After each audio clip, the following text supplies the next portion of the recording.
Joni Fetters has some tremendous wisdom to share with us. I loved her phrase regarding the choices we make about how to work hard, when to apply ourselves. She said, you're going to choose your hard.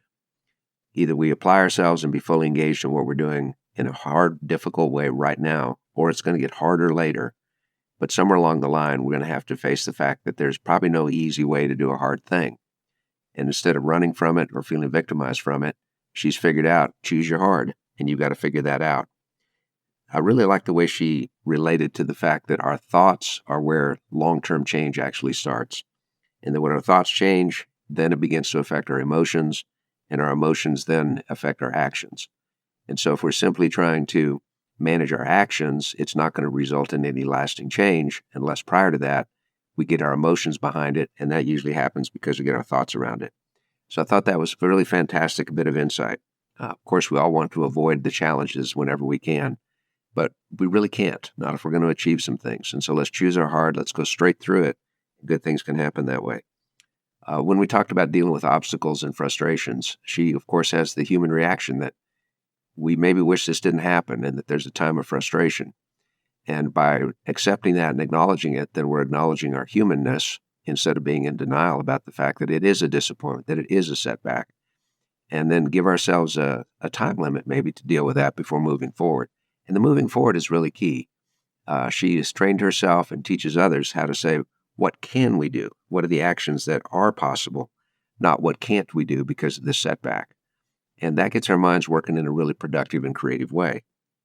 I think this is particularly important when we're conveying change to team members. Sometimes change is universally perceived as positive. Sometimes it's universally perceived as negative.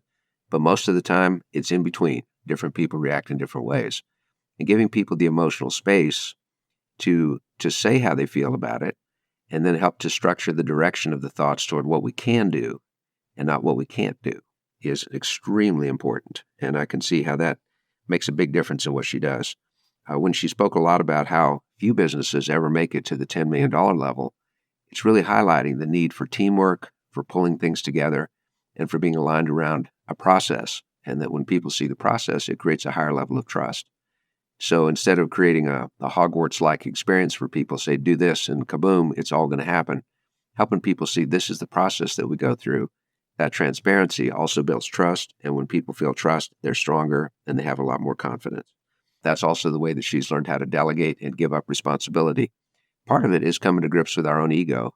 When we think, well, nobody can do it as well as I can, well, what difference does that make? Somebody can probably do it better. And she was confronted with that and really caught her attention, and some great things happened in a good way.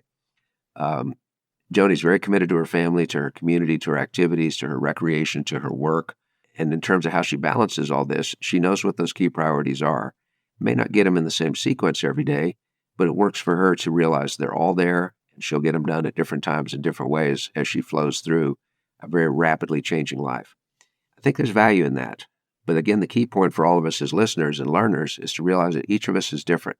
For some of us, having a very specific morning routine, step A, step B, step C, step D, helps get us moving in the proper direction, and that routine and that structure gets us started. Yet for other people, it's much more effective for them to just say, no, these are the things I need to get done. I'll be a bit fluid and flexible in how I get them done. I'm blessed to have a wife who's very committed to the 10,000 steps every day. Sometimes those steps are done before 8 o'clock in the morning, and sometimes they're not done until quite late in the evening. But I guarantee you they get done. And so knowing those priorities are so important.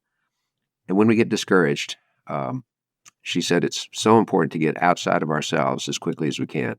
Talk to somebody that is a friend, a coach, an advisor, so that we can get some perspective on that. Sometimes we think, as I'm a strong person, I should be able to shoulder all this myself. Well, it's not a case about being strong or not strong. It's a case about perspective and point of view. Here's one that probably would make sense. If we didn't know how a door worked, and when somebody said, go through that rectangular panel there, and we had no idea how a doorknob worked, we could put a lot of effort, we could put a lot of force, we could put a lot of pulling, and eventually some weeping, wailing, and gnashing of teeth, and we still probably wouldn't get through it. But somebody else would say, well, let me show you this thing called a doorknob. You turn it, and now look what happens when you pull the door. That's what perspective can help us do in an outside person. And Joni reminds us of that. If somebody's really stuck, as soon as they can talk to somebody, and that person can give them the right perspective. Really important that we talk to people that are going to help elevate the conversation and not people that are just going to cause us to wallow more deeply in it, but people that can get us constructively moving in such a good way. So Joni is doing great work. She's making a difference. And again, she sees it big. The purpose of Aileron is not just to advise small business. It's to improve the quality of life in America, one business at a time. That's a powerful why. So can we remind ourselves today of our own why? Not what do we do, but why do we do it? And the bigger the why, the bigger the growth, the bigger the contribution.